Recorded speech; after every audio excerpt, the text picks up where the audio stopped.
నమస్తే, నేను Kavitha. Welcome to I dream. చాలా కాలం నుంచి బోల్డ్ అని హోప్స్ పెట్టుకున్నారు, ఎంతో మంది ఎదురు చూస్తున్నారు, వార్తలు కూడా అలాగే వినిపించాయి. ఎట్టకేలకు ఈరోజు మోక్షజ్ఞ బర్త్డే నేపథ్యంలో ఒక పోస్టర్ని రిలీజ్ చేశారు. హనుమాన్ చిత్ర దర్శకుడు ప్రశాంత్ వర్మ దర్శకత్వంలో ఒక సినిమా రాబోతోంది అనేటువంటి ఒక అనౌన్స్మెంట్ కూడా వచ్చింది. ఆల్రెడీ ఎన్టీఆర్ ఫ్యామిలీ నుంచి విషెస్ వస్తున్నాయి. దీంతో పాటుగా ఫ్యాన్స్ కూడా వెల్కమ్ చేస్తున్నారు. ఓవరాల్గా మోక్షజ్ఞ ఎంట్రీని ఎలా చూడవచ్చు? మనతో పాటుగా ఉన్నారు అనలిస్ట్ జిఆర్ మహర్షి గారు. సార్, మోక్షజ్ఞకి సంబంధించి ఒక పోస్టర్ని ఈరోజు రిలీజ్ చేశారు. ఎలా అనిపించింది సార్ ఆ పోస్టర్? బాగుంది. ఆ అబ్బాయి లాంచింగ్ ప్యాడ్ అయితే అద్భుతం. ఎందుకంటే ఇప్పుడు తాతగారి వారసత్వం ఉంది కదా, ఎన్టీఆర్ గారి వారసత్వం తర్వాత బాలకృష్ణ గారు తర్వాత మోక్షజ్ఞ జనరేషన్. జూనియర్ ఎన్టీఆర్ గారు ఆల్రెడీ సక్సెస్ అయ్యారు. ఆ నెక్స్ట్ జనరేషన్ హరికృష్ణ గారి కుమారుడు. ఇప్పుడు ఏమిటంటే ఈ అబ్బాయికి లాంచింగ్ ఎంత గ్రాండ్గా ఉంటుందంటే, ఒకవైపు తెలుగుదేశం పార్టీ అధికారంలో ఉంది, వాళ్ళ నాన్న ఎమ్మెల్యే, సరే తాతగారు ఎన్టీఆర్ గారి వారసత్వం ఎలాగో ఉంది. బాలకృష్ణ గారి అభిమానులు, తెలుగుదేశం పార్టీ అభిమానులు, వీళ్ళందరూ కూడా ఎన్టీఆర్ గారి అంటే పెద్ద ఎన్టీఆర్ గారి అభిమానులు వీళ్ళందరూ కూడా చాలా కాలంగా ఎదురు చూస్తున్నారు. మోక్షజ్ఞ వస్తారు, మోక్షజ్ఞ ఎంట్రీ ఉంటుంది అని. సరే, ఎంట్రీ వరకు ఓకే.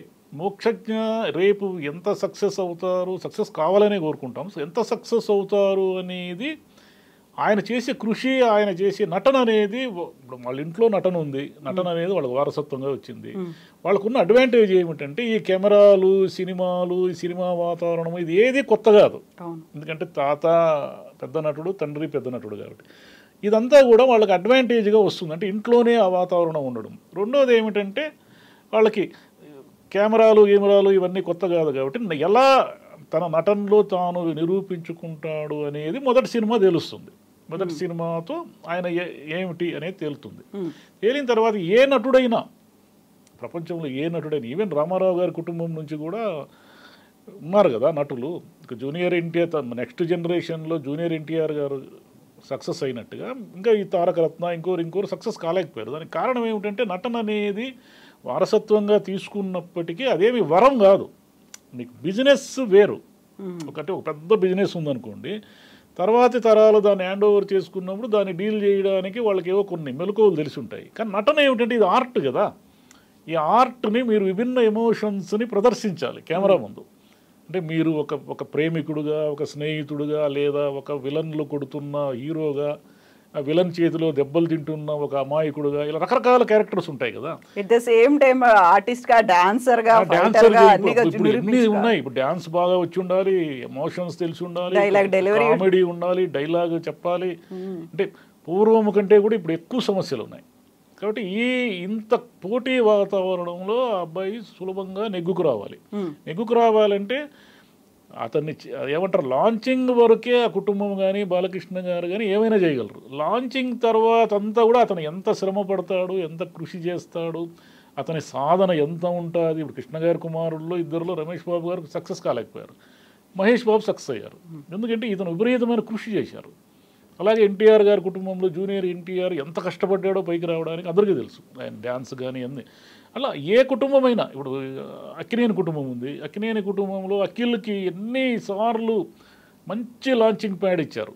కానీ ఎందుకో అతను ఇంకా అంటే మంచి నటుడే అతను, కానీ క్లిక్ కాలేకపోతున్నాడు. అంటే అక్కడ అంత పెద్ద అన్నపూర్ణ లేదా అన్నపూర్ణ స్టూడియోస్, నాగార్జున గారి లెగసీ, అక్కినేని నాగేశ్వరరావు గారి లెగసీ, ఇన్ని లెగసీలు కూడా అబ్బాయిని పైకి లిఫ్ట్ చేయలేకపోతున్నాయి. ఎందుకు లిఫ్ట్ చేయలేకపోతున్నాయి అంటే జనం యాక్సెప్ట్ చేయాలి. జనం ఏం చేస్తారంటే, జనము మిమ్మల్ని వారసుడుగానో లేదా పలానా కుటుంబం నుంచి వచ్చిన వ్యక్తిగానో మొదటి 1-2 సినిమాల వరకు యాక్సెప్ట్ చేస్తారు. తర్వాత మీరు ఎలా ప్రూవ్ ఇప్పుడు బాలకృష్ణ గారు కూడా ఎన్టీఆర్ గారి కుమారుడుగా ఆయన ఈజీగా సినిమాల్లో లాంచ్ అయ్యారు. కానీ తాతమ్మ కళ్ళతో వచ్చిన తర్వాత రామ్ రహీమ్ అని సినిమా తీశారు. అక్బర్ సలీం అనార్కలి అని వాళ్ళ నాన్న చాలా డిజాస్టర్ సినిమా అది, దాంట్లో తీశారు. అంటే మొదట్లో ఆయన కూడా చాలా ప్రతికూల పరిస్థితులు ఎదుర్కొన్నారు, ఈవెందో రామారావు గారి కుమారుడైనప్పటికీ. మెల్లిగా ఆయన తన లైన్ ఎంచుకున్నారు.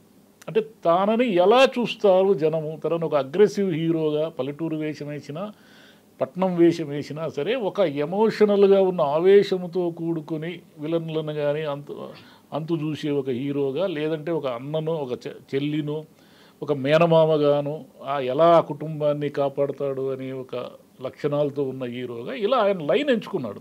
మీరు కావాలంటే గమనించండి, బాలకృష్ణ గారి హిట్ సినిమాలన్నీ కూడా ఈ రకమైన ఎమోషన్స్తోనే ఉంటాయి.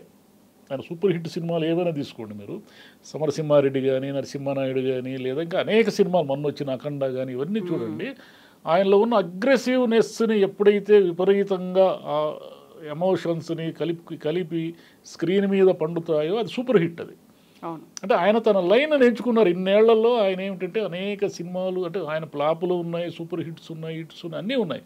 ఇన్నేళ్ల జర్నీలో ఆయన ఏమిటంటే సాధన, ఇప్పటికి కూడా ఆయన విపరీతమైన సాధన చేస్తారు. ఈ వయసులో కూడా ఆయన డ్యాన్సులు చేస్తారు, ఫైటింగ్లు చేస్తారు, అన్నీ చేస్తారు కదా.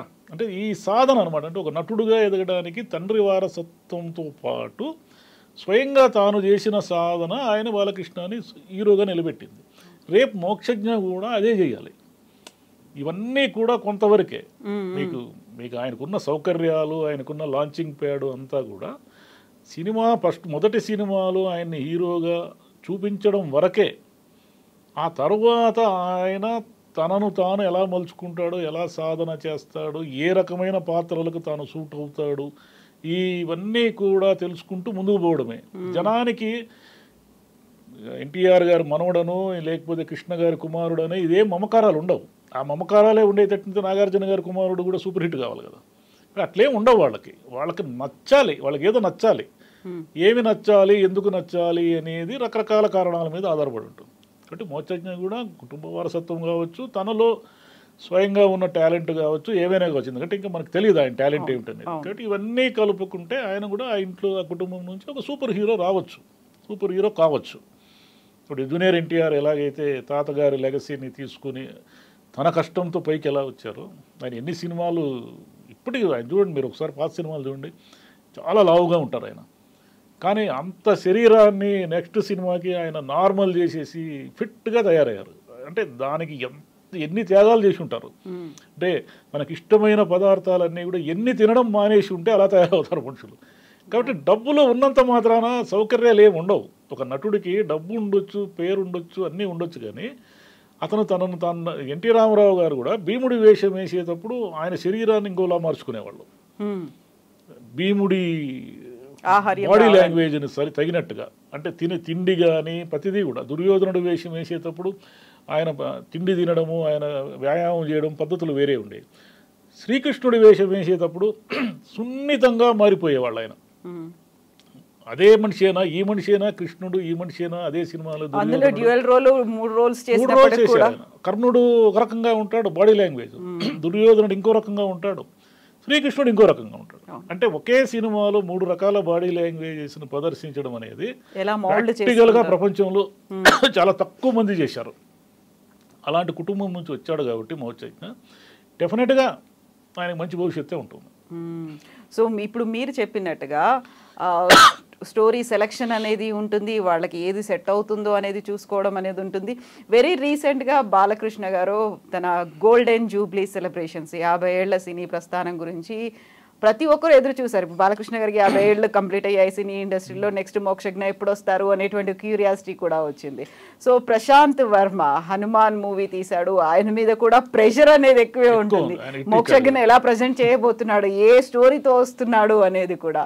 సో ఈ స్టోరీ సెలెక్షన్ని ఎలా చూస్తారు సార్, వాళ్ళు ఎలా తీసుకుంటారు? ఏ కథ అయినా కూడా ఇప్పుడు ప్రస్తుతం నడుస్తున్న ట్రెండ్ ఏమిటంటే, మీరు ఏ కథ అయినా చెప్పండి, కొత్తగా చెప్పాలి, గ్రిప్పింగ్గా చెప్పాలి. అంటే మోడర్న్ స్టోరీ టెల్లింగ్ మారిపోయింది. పూర్వకాలంలాగా సాంప్రదాయ పద్ధతుల్లో కథ చెప్తామంటే కుదరదు. రెండవది ఏమిటంటే, ఫైటింగ్లు చేసి డ్యాన్సులు చేసి హీరోలు కాలేరు ఈ రోజుల్లో. ఆ కాలం కూడా అయిపోయింది. మీరు అనేక ఎమోషన్స్ని తెర మీద పండించగలిగి ఉండాలి. ఎమోషన్స్ని పండించాలంటే వీళ్ళకి ప్రాబ్లం ఏమిటంటే, చాలామంది అంటే పెద్ద నటుల కుటుంబాలకు సంబంధించిన వాళ్ళు కానీ వీళ్ళందరూ కూడా, ఇప్పుడు ఎన్టీఆర్ గారు అయితే చిన్న కష్టం చేసి ఆయన ఎదుగుతూ వచ్చారు కాబట్టి ఆయన ప్రతి ఎమోషను తెలుసు. ఒక అన్నగా ఉండాలంటే అన్నగా మారిపోతాడు, ఒక కుటుంబ పెద్దగా ఉండాలంటే కుటుంబ పెద్దగా మారిపోతాడు పెద్ద ఎన్టీఆర్ గారు. ఆ ఎమోషన్స్ మీరు ఎన్టీఆర్ గారు పండించినంత ఎమోషన్స్ బాలకృష్ణ గారిలో అంత పండలేదు, మీరు గమనించండి. కానీ ఆయన కూడా మంచి నటుడే. ఆయనకు తెలిసిన ఎమోషన్స్ ఈయన తెలియవు. ఈయన కూడా చాలా మంచి సినిమాలు చేశారు, అన్నీ చేశారు. నెక్స్ట్ జనరేషన్కి అసలు కష్టమే తెలియదు. కష్టమే తెలియని జనరేషను ఎలా ఎమోషన్స్ని పండిస్తుంది స్క్రీన్ మీద ఒక కష్టం వచ్చినప్పుడు అక్కడ మీరు ఎన్టీఆర్ గారు మనవడా ఎనవడా అనేది ఎవరికి గుర్తుండదు. ఆ పాత్రలో మీరు ఎలా ఉంటారు అనేది చూస్తారు జనం. ఈ ఎమోషన్స్ని ఎలా పండించాలి అనే దాన్ని కనుక ఆయన సాధన చేస్తే ఎవరైనా గొప్ప నటులు అవుతారు. మోక్షజ్ఞకి ఇంకా సులభంగా గొప్ప నటుడు అవుతారు. ఆల్రెడీ ట్రైనింగ్స్ కూడా తీసుకున్నట్టున్నారు, యాక్టింగ్ ట్రైనింగ్ అనేది, ఆ తర్వాత డాన్స్ ట్రైనింగ్ అనేది, ఇవన్నీ కూడా తీసుకున్నారు కాబట్టి సో ఆ ఫ్లెక్సిబిలిటీ అనేది ఉంటుంది అనేది. శిక్షణ వల్ల కళ రాదు. శిక్షణ ఎప్పుడు కూడా మీకు మీలో ఉన్న కళను మెరుగుపరచడానికే ఉపయోగిస్తుంది. మీరు ఐఏఎస్ ఐపీఎస్ కోచింగ్ తీసుకున్న వాళ్ళంతా ఐఏఎస్ ఐపీఎస్లు కాలేరు కదా. కొన్ని వేల మంది ప్రతి సంవత్సరము ఐఏఎస్ ఐపీఎస్ కోచింగ్లు తీసుకుంటారు. వాళ్ళలో ఒక 5-10 మంది కూడా కలెక్టర్లు ఎస్పీలు గారు. ఎందుకు కారంటే మీ లోపల ఫైర్ ఉండాలి. ఆ ఫైర్ మీ లోపల ఉన్నప్పుడు మీకు శిక్షణ కానీ, కుటుంబం కానీ, వారసత్వం కానీ, మీకున్న వాతావరణం కానీ ఇవన్నీ వచ్చి యాడ్ అవుతాయి. మీ లోపల ఫైర్ లేదనుకోండి, ఇవన్నీ వేస్ట్ అయిపోతాయి. కాబట్టి శిక్షణ అనేది ఆయనలో ఉన్న నటనకు మెరుగుపరుచుకోవడానికే తప్ప నటనని కొత్త అంటే తన లోపల ఫైర్ ఉంటే దానికి అది కొంచెం బర్నర్ పనిచేస్తుంది. మీకు గ్యాస్ సిలిండరు మీరు వెలిగించాలంటే మీకు ఉండాలి కదా, ఫైర్ ఉండాలి, లైటర్ ఉండాలి. లైటర్ చిన్న లైటరే, అది ఒక చిక్కని సౌండ్ వస్తుంది, ఇగ్నైట్ అవ్వడానికి ఎంత పెద్ద గ్యాస్ మండిస్తుంది అది. అలా ఇగ్నిషన్ ఒకటి ఉండాలి లోపల. ఆ ఇగ్నిషన్ మోక్షజ్ఞలో ఉంటే ఈ 3వ తరంలో కూడా ఆ కుటుంబం నుంచి గొప్ప నటుడు పుట్టినట్టే. సో చాలా రోజుల వెయిటింగ్ తర్వాత, క్యూరియాసిటీ తర్వాత ఒక పోస్టర్ అయితే రిలీజ్ చేశారు. ఆల్రెడీ జూనియర్ ఎన్టీఆర్తో పాటుగా కళ్యాణ్ రామ్ కూడా ఆల్ ది బెస్ట్ చెప్తున్నారు కాబట్టి మనం కూడా ఆల్ ది బెస్ట్ చెప్పాల్సింది. మనం కూడా చెప్పాలి, శుభాకాంక్షలు చెప్పాల్సింది. Yeah best wishes, all the best అని చెప్పడం. Thank you so much sir. Thank you. నమస్తే మేడం.